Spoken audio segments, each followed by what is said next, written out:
Praise the Lord. प्रभु को धन्यवाद दिए ये प्रातः सकाल पाई। आसंतु आम माने चक्षु बंद करिबा और छोटे प्रार्थना करिबा। स्वर्ग पृथ्वीर पवित्र ईश्वर पिता एतले प्रातः सकाल पाई प्रभु आमे तुमर धन्यवाद दौछु। प्रिय प्रभु एतले प्रार्थना करुची तुमरी पवित्र आत्मा को द्वारा ही तुम्हें आज आमान को नियंत्रणाधीन कर। पिता तले प्रार्थना करुची आज चिंतन आज वाक्य पाई जो वाक्य रखीच प्रभु लोकमान को पाई से वाक्य जेपरी प्रयोज्य हब से वाक्य द्वारा लोक माने तुमरी दास माने जेपरी तांकर जीवन को अतिबाहित करिवे। प्रभु तुम्हें दया कर, तुम्हें कार्य कर। प्रिय बंधु पवित्र आत्मा तुम्हें आमान करू परिचालना दियो। धन्यवाद दौछि प्रभु। समस्त महिमा संभ्रम गौरव प्रशंसा तुमस्तर दे यीशु को नाम रे ए छोट प्रार्थना मागुछु। आमेन। धन्यवाद। पुनर्बार ए प्रातः सकाळ प्रभु आमान को जीवन ने देले। आम आसंतु ईश्वर लोक माने ए प्रातः सकाळ ईश्वर से दैनिक माना आमान पाई ईश्वर जहाँ रखिंट आमे ताकु साउंटिबा ताकु कलेक्ट करिबा। वास्तव रे से दैनिक माना आमाने भक्षण करिबा द्वारा आ निश्चित भाव रे आमानकर शरीर हुष्ट पृष्ठ हब। आ से दैनिक माना आमाने भक्षण करिबा द्वारा ईश्वरंकर महिमा एवं प्रताप को हब आम आम्भ निकटे परिप्रकाशित हब। तेणुकरी आमे ईश्वरंकर वाक्य देखिबा अंतिम समय मंडलीर अवस्था कि प्रकार रहिबो। किंतु आज ए मिनिस्टर आज ए गॉड सर्वेंट मोर दायित्व कौन रही मते प्रभु मातार उदर भितरु आह्वान करिसंती। आउ मातार उदर भितरु मते भविष्यत वक्ता एवं तांकर दास हिसाब रे अपॉइंटमेंट करिसंती। तो सदा बेले आमान को जीवन में गॉड्स कॉलिंग गॉड्स अपॉइंटमेंट बहुत मूल्यवान मोर वैल्यूएबल। आमे ए दी गोटी विषय को ताकू जेतेबेले धरी रखिबा ताले सेतेबेले move by the holy spirit पवित्र आत्मा करो चालना मान कोठार रहिबो। आउ सेति पाई कारण अंतिम समय मंडली ज्ञानी सलोमन जाकि उपदेशक 3 अध्याय 16 पदरे से गोटे सुंदर स्टेटमेंट देले। कारण मु सूर्य तले विचार स्थान रे दुष्टता अछि। मु सूर्य तले देखिली विचार स्थान रे दुष्टता अछि आ धर्म स्थान रे मध्य दुष्टता मध्य रही। ए वाक्यर किछि गुरुत्वपूर्ण विषय रही। प्रिय ईश्वर लोक माने प्रिय गॉड सर्वेंट ईश्वर दास माने कहीं ना आज सबुठी करप्शन विचार स्थान दोजार किंग जो माने राजा भाव जो माने शासनकर्ता विचारकर्ता मानकु ईश्वर अपॉइंटमेंट करिसंती। किंतु सेठी मध्य करप्शन चली सेठी मध्य दुष्टता रही। आज मध्य धार्मिक स्थल मध्य दुष्टता रही। आज मध्य मंडली रे माने दुष्टता रही। धार्मिक स्थल करप्शन भितरे समस्ते उबुडुबु। कहीं ना आमे देखुचे जीशु जेतले मंदिर प्रवेश कले बाइबल प्रकाश करुची जोन 2 अध्याय जेतले जीशु मंदिर भीतर प्रवेश कले आउ से क्रय विक्रय करुथिबा आउ लोकमानकर मेज को उल्टे पकेले। आउ सेठी बाइबल प्रकाश करुची जीशु कहले आमर पितांकर गृह को तुमे दस्यु मानकर गौहर करिअछ। कारण आज मध्य church is not the business centre. गोटे मंडली आमे केबे हेले କହିବାନି ଏଇଟା ହେଉଛି ଗୋଟେ ବିଜନେସ୍।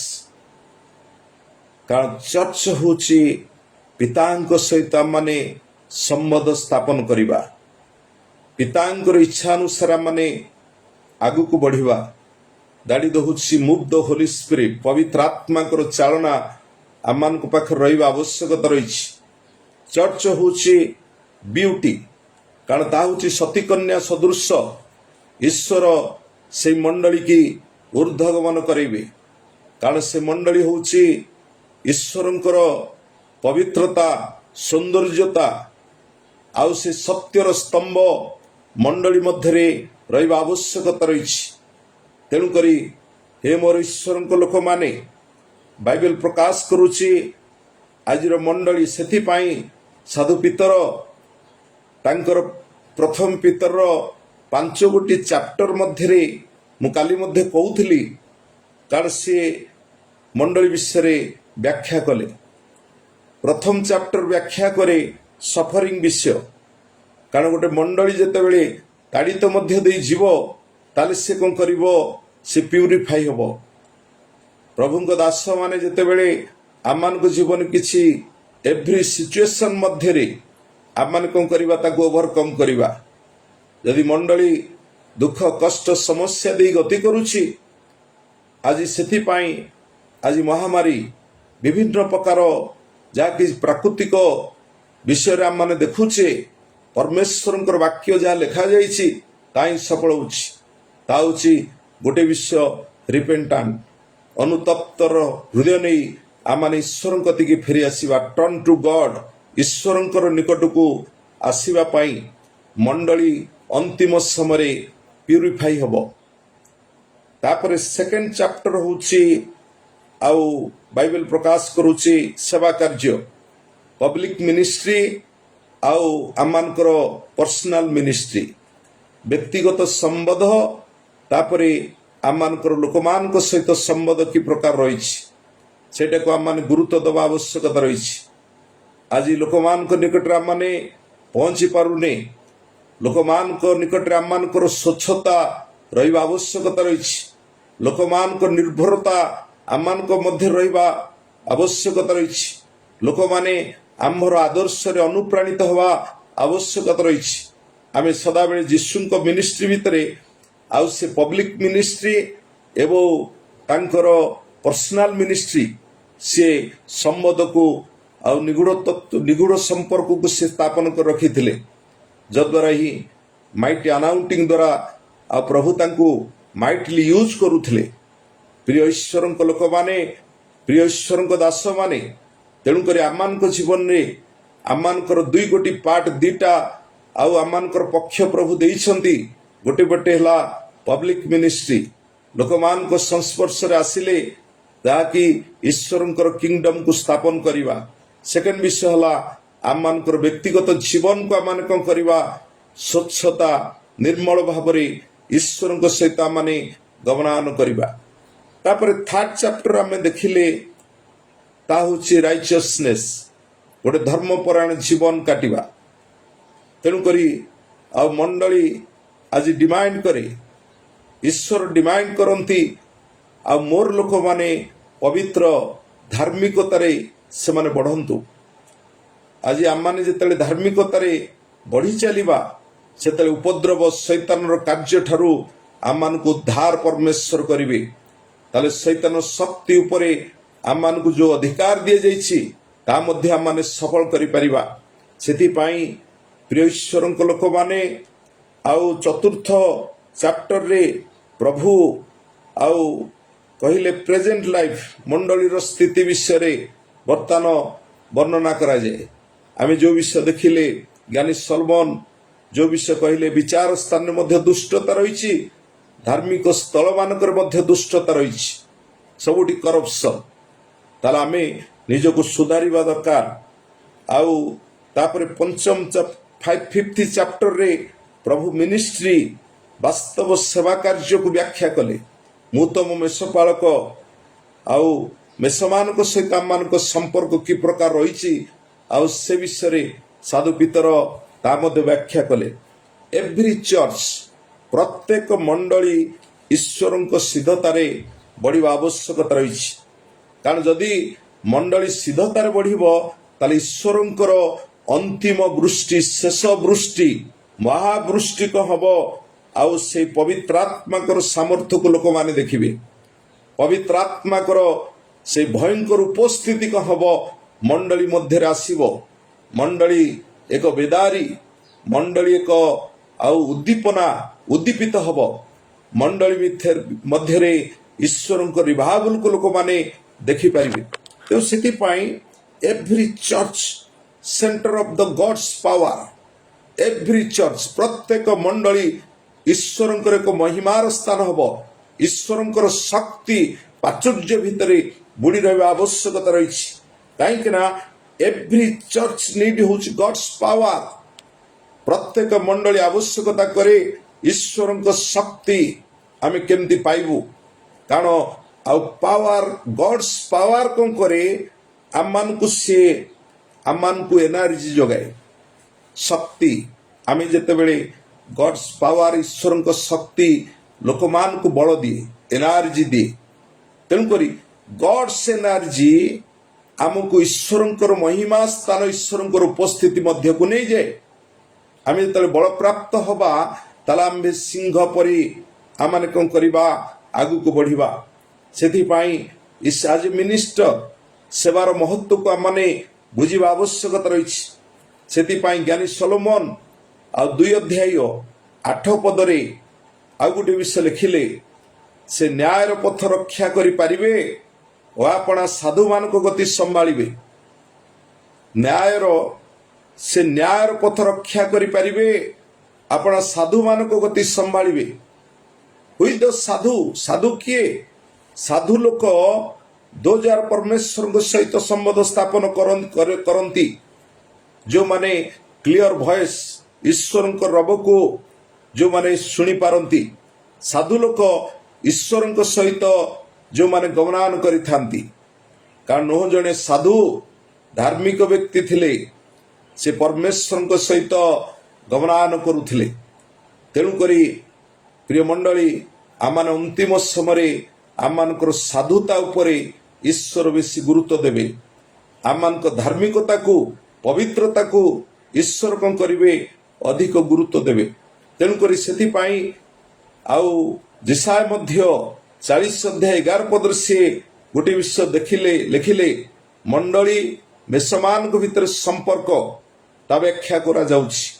कहीं ना जिसा 40 अध्याय 11 पद लिखा अछि से मेष पालक परी आपना पल चराइबे। मेष छुआ मान को आपना बाहुरे संग्रह करिवे ओ कोଳରେ ସେମାନଙ୍କୁ ବହିବେ ଓ ଦୁଗ୍ଧଦାୟିନୀ ମାନଙ୍କୁ ଧୀରେ ଧୀରେ ଚଳିବେ। ଏଠି ଯାଜକ ପାଖରେ ମେଷମାନଙ୍କର ଦାୟିତ୍ୱ ଭାର ଅର୍ପଣ କରାଯାଇଛି। ଆଜ ମିନିଷ୍ଟର ଆଜ ଗଡ୍ ସର୍ଭିଆଣ୍ଟ।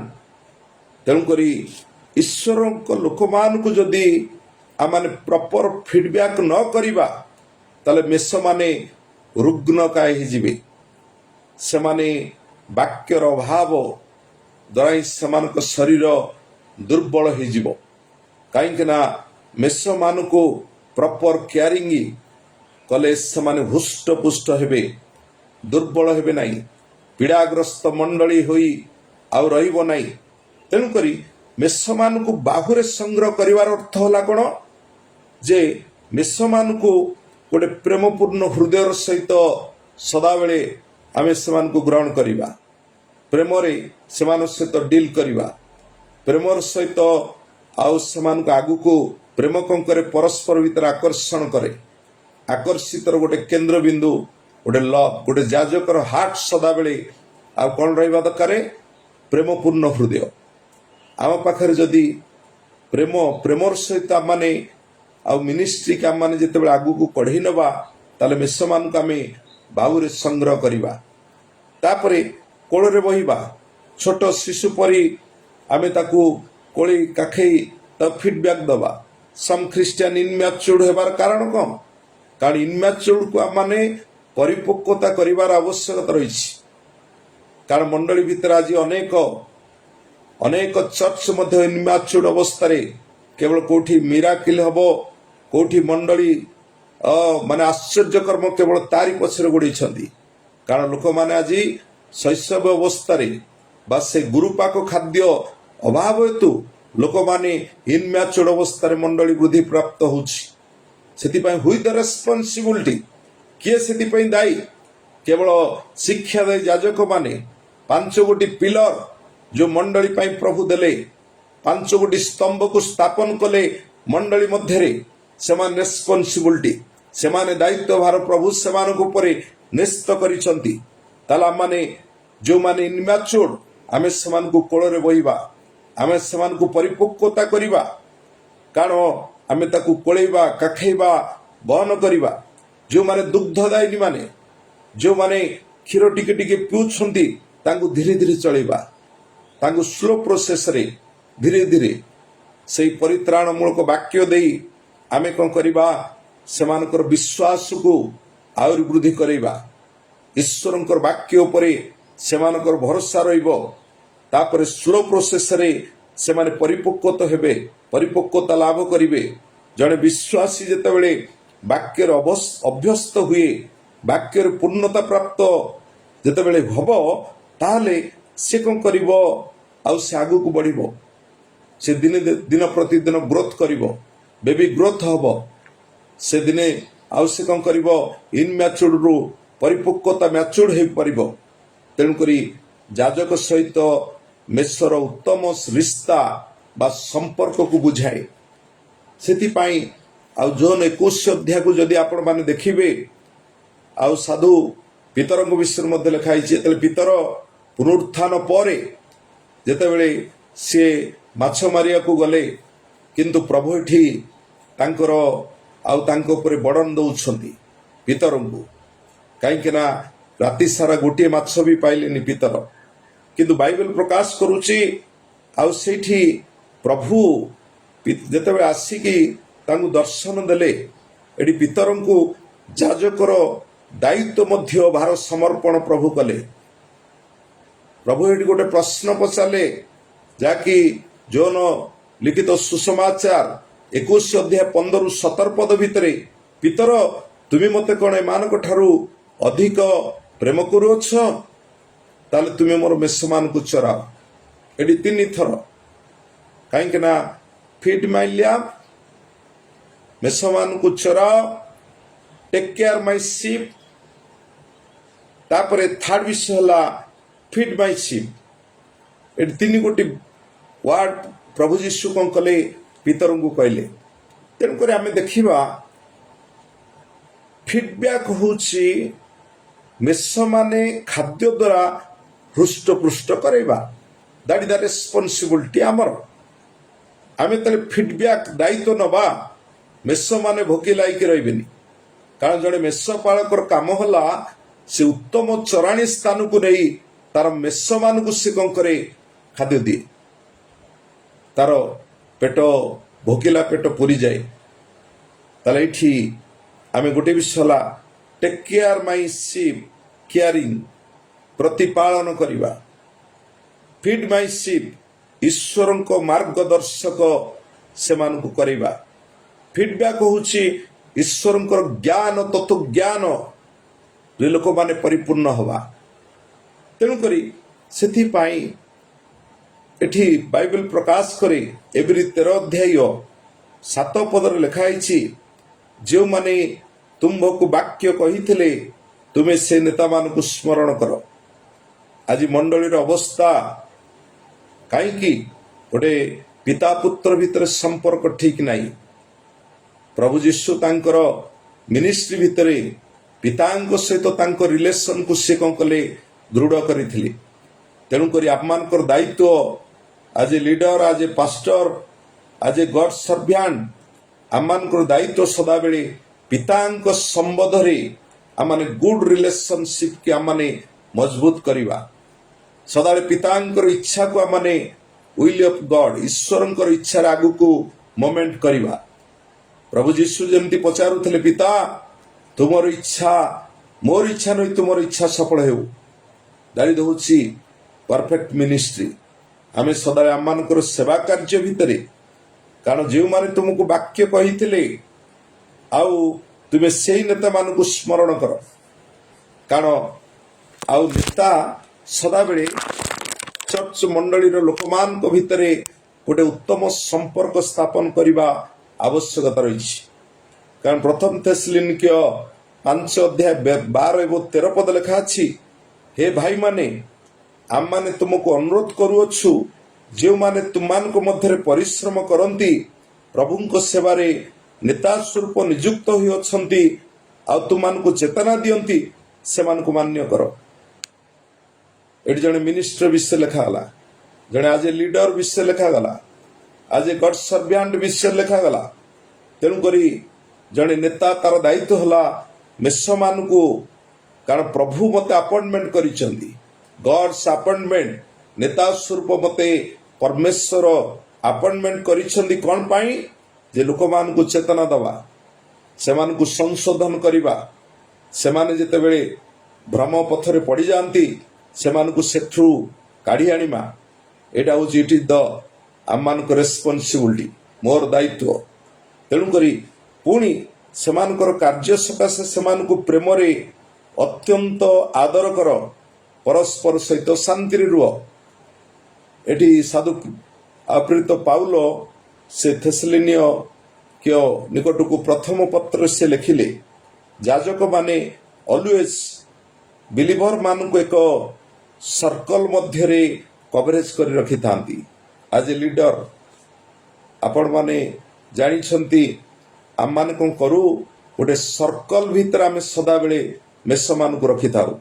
ଯେମିତି ପାଳକର ଏଇ ଯେଉଁ 5 ଗୋଟି 5-fold ମିନିଷ୍ଟ୍ରି, ଏଇଟା ହେଲା ପ୍ରେରିତ, ଏଇଟା ହେଲା ଆଉ ଇଏ ହେଉଛି ଆମମାନେ ଦେଖୁଛେ ପ୍ରଫେଟିକ ଆନାଉଣ୍ଟିଂ, ଭବିଷ୍ୟତ ବକ୍ତା, ଇଏ ହେଉଛି ପ୍ରିଚର, ଇଏ ହେଉଛି ପ୍ରଚାର କରିବା ଆଙ୍ଗୁଠି, ଏ ହେଲା ରିଙ୍ଗ ଫିଙ୍ଗର।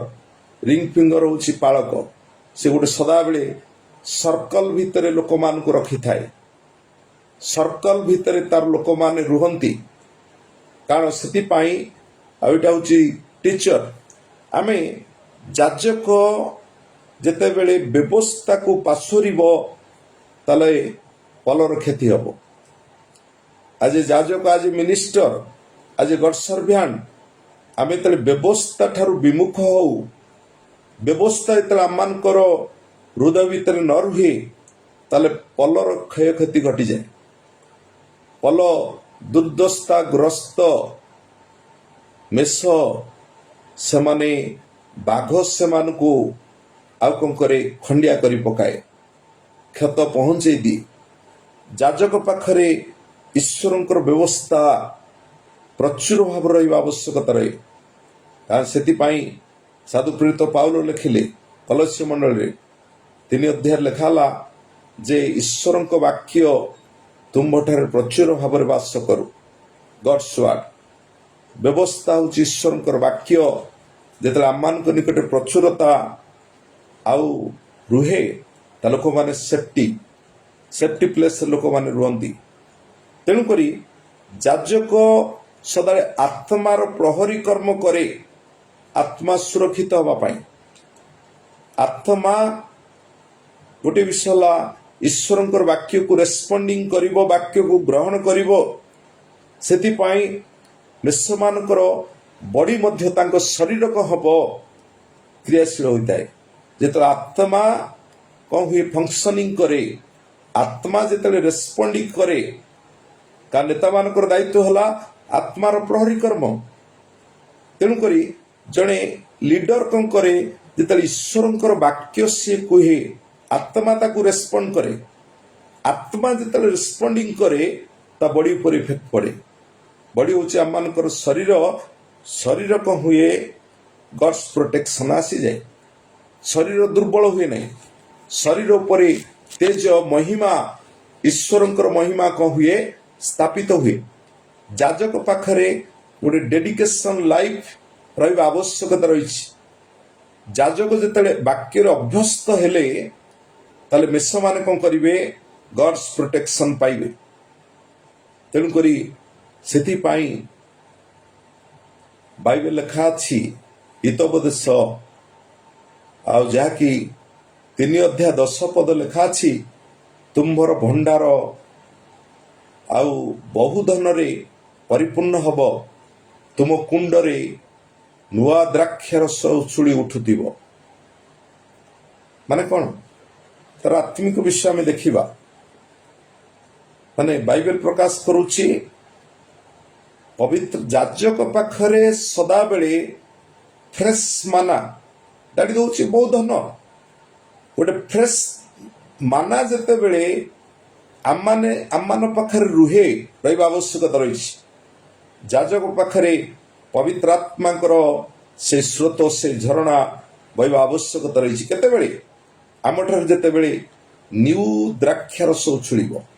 ନୂଆ ଦ୍ରାକ୍ଷାରସ ସଦାବେଳେ ମନେ ରଖିଥାନ୍ତୁ। କାରଣ ଯାହାକି ମ୍ୟାଥୁ ତାର 9 ଅଧ୍ୟାୟ 17 ପଦ ଲେଖାଗଲା। ମ୍ୟାଥୁ ଲେଖିଲେ, ଲୋକେ ନୂଆ ଦ୍ରାକ୍ଷାରସ ପୁରୁଣା କୁମ୍ପାରେ ରଖିଲେ ଆଉ କୁମ୍ପା ଫାଟିଯାଏ, ଦ୍ରାକ୍ଷାରସ ପଡ଼ିଯାଏ, କୁମ୍ପା ସବୁ ନଷ୍ଟ ହୁଏ।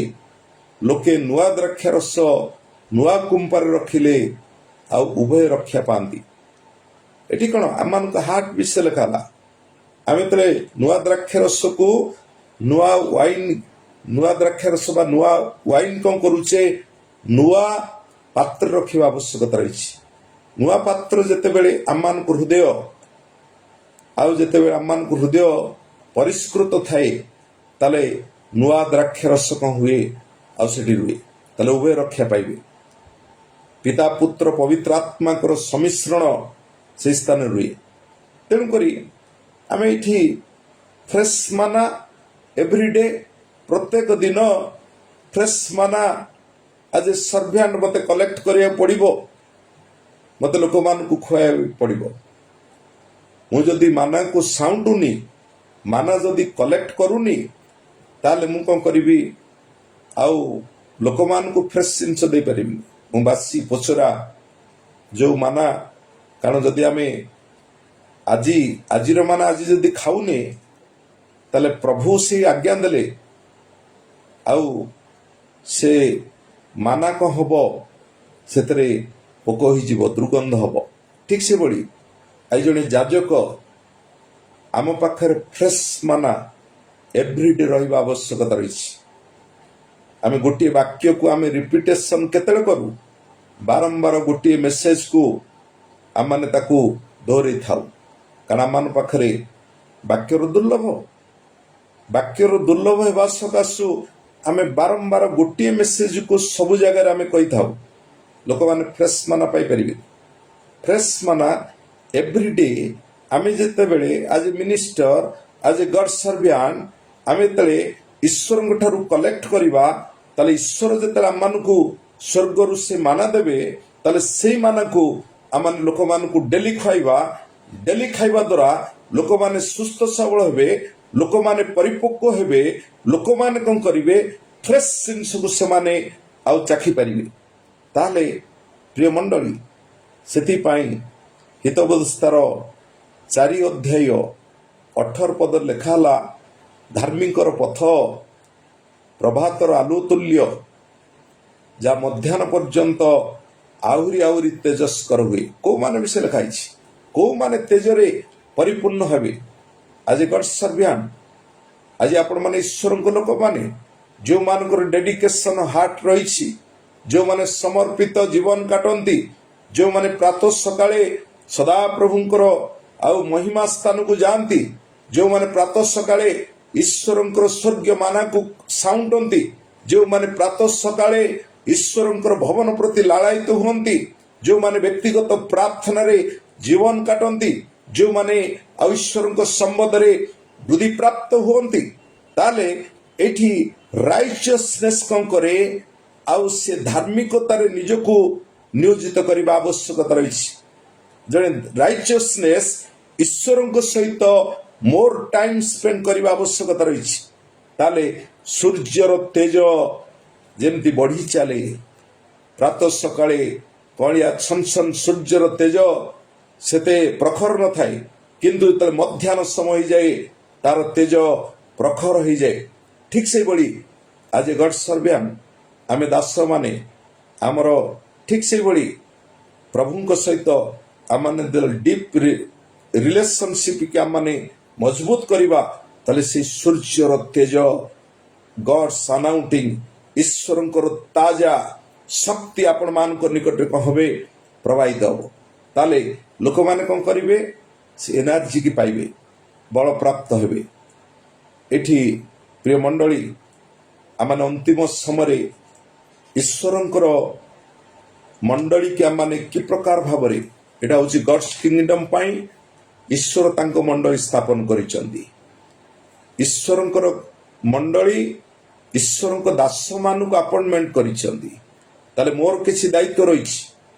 ମୋର ରେସ୍ପନ୍ସିବିଲିଟି ହେଲା ମୁଁ ପଲକୁ ଠିକ ଭାବରେ ସୁରକ୍ଷିତ କରିବା, ପଲର ଆଦର୍ଶ ସ୍ୱରୂପ ହେବା, ପଲକୁ ଫିଡବ୍ୟାକ୍ କରିବା, ପଲକୁ ଉତ୍ତମ ଚରାଣୀ ସ୍ଥାନକୁ ନେବା, ପଲକୁ ଇନମ୍ୟାଚୁର୍ଡ ରୁ ମ୍ୟାଚୁର୍ଡ କରିବା, ପଲକୁ ଆମେ ଧୀରେ ଧୀରେ ସେମାନଙ୍କୁ ଚଳେଇବା, ବାହୁରେ ସଂଗ୍ରହ କରିବା, ପଲକୁ ଆମମାନେ କଣ କରିବା, ଆଉ କୋଳା କୋଳରେ ମାନେ କୋଳାଗ୍ରସ୍ତ କରିବା। এই ପ୍ରକାର ପ୍ରିୟ ମଣ୍ଡଳୀ, ଯେତେବେଳେ ଆମମାନଙ୍କର ଦାୟିତ୍ୱ, କାରଣ ଗଡ୍ସ ଆପଏଣ୍ଟମେଣ୍ଟ ଯଦି ରହିଛି ମାତାର ଉଦର ଭିତରୁ, ତାହେଲେ ମୁଁ ସେଥିପାଇଁ ନିଯୁକ୍ତି ମୁଁ ପାଇଛି ଈଶ୍ୱରଙ୍କର ସେବା ପାଇଁ। କାରଣ ମୁଁ ଆଜି ଜଗତ ଭିତରେ ସବୁ ବିଷୟ କରିବି, ଈଶ୍ୱରଙ୍କ ସେବା କରିବି, ତାହେଲେ ମୋ ଜୀବନରେ ମୁଁ ସଫଳତା ଲାଭ କରିପାରିବି। ଧନ୍ୟବାଦ ଆଜିର ଚିନ୍ତନ ପାଇଁ। ଆଉ ପ୍ରଭୁ ଏହି ବାକ୍ୟ ଦ୍ୱାରା ହିଁ ଆଉ ପ୍ରତ୍ୟେକକୁ ବହୁଳ ଭାବରେ ଆଶୀର୍ବାଦ କରନ୍ତୁ। ପ୍ରେସ୍ ଦ ଲର୍ଡ, ପ୍ରେସ୍ ଦ ଲର୍ଡ।